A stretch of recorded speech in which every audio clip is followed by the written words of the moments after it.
बिहार विधानसभा का चुनाव जल्द ही होने जा रहा है। इसी साल के अंत में चुनाव होगा। झारखंड मुक्ति मोर्चा भी कमर कस कर तैयार हो रहा है और दावा कर रहा है कि वहां पर 16 ऐसी सीटें हैं जहां वह चुनाव लड़ सकता है। वैसे फैसला तो आईएनडीआई की बैठक में होगा, लेकिन झारखंड मुक्ति मोर्चा के नेता यह चाहते हैं कि 16 सीटों पर बिहार में पार्टी चुनाव लड़े। देखिए, इंडिया गठबंधन के एक महत्वपूर्ण घटक दल होने के नाते हमें उम्मीद है इंडिया घटक दल के बैनर तले, इंडिया घटक दल के तले हम चुनाव वहां लड़ेंगे।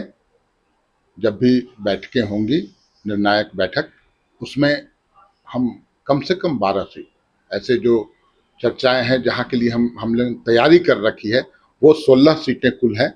मैं एक बार नाम भी बता दूं आपको। चकाई, कटोरिया, ठाकुरगंज, कोचाधामन, रानीगंज, बनमनखी, धमदाहा, रुपौली, पूरनपुर, छातापुर, सोनबरसा, झाझा, रामनगर, जमालपुर, तारापुर और मनिहारी। इतने पर तैयारी हम लोगों की है, लेकिन कम से कम 12 सीट हम लोगों ने वैसे चिन्हित किए हैं जहां हम मजबूत स्थिति में हैं और गठबंधन के तहत हम चुनाव लड़ते हैं तो मैक्सिमम सीटों पर हम जीतेंगे। और बिहार में राजद बड़े भाई की भूमिका में है। मैं मानता हूं झारखंड में हम बड़े भाई की भूमिका में थे और हमने बड़े भाई का कर्तव्य निभाया था। हम लोगों ने उचित सम्मान दिया। 7 सीटें, मुझे लगता है 7 या 6 सीटों पर हम लोगों ने चुनाव लड़ने का मौका दिया उनको, और उसमें मौका ही नहीं दिया, मैक्सिमम सीट जितवाने का काम भी किया, क्योंकि उस समय स्टार प्रचारक की भूमिका में हमारे नेता हेमंत सोरेन और कल्पना सोरेन थे। आज वही भूमिका मैं उम्मीद करता हूं कि आरजेडी के द्वारा दिखाई जाए और वहां तेजस्वी यादव जी की भूमिका महत्वपूर्ण रहेगी। साथ ही जो चुनाव प्रचार में कल्पना सोरेन और हेमंत सोरेन जी उतरेंगे तो इंडिया गठबंधन के पक्ष में फिजा पूरी तरह से एक तरफा रहेगा। तो हम उम्मीद करते हैं कि निश्चित रूप से हमारी इन मांगों पर इंडिया गठबंधन ध्यान देगा।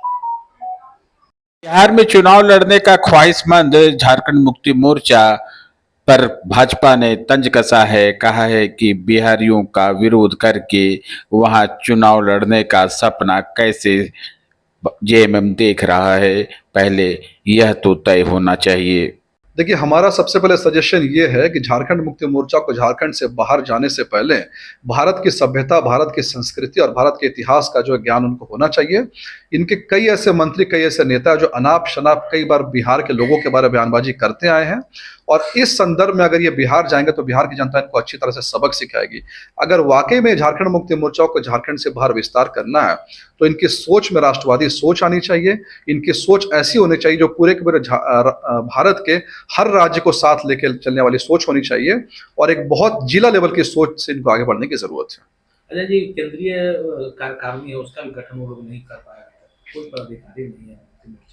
नहीं, मैंने तो यही कहा ना कि इनके पास पदाधिकारी कैसे होंगे। इनके जितने मंत्री विधायक है, वो जो बाहर के जो स्टेट के रहने वाले लोग हैं, बिहार के लोग हैं, उत्तर प्रदेश के लोग हैं, उनके खिलाफ समय समय पर जहर उगलते हैं, समय समय पर बहुत उल्टा सुल्टा बयान देते हैं। और हमारा जो कॉन्सेप्ट है एक भारत श्रेष्ठ भारत, उसके खिलाफ इनका स्टैंड हमेशा रहता है। तो आप बात करेंगे राष्ट्रीय पार्टी बनने की, आप बात करेंगे राष्ट्रीय स्तर की पॉलिटिक्स की, लेकिन हमेशा आप ऐसे मुद्दों पर लड़ेंगे, ऐसे मुद्दों की बात करेंगे जो कि एक ब्लॉक या जिले लेवल का है, तो आप कभी भी झारखंड से बाहर अपना विस्तार का ख्वाब जो है वो नहीं देख सकते।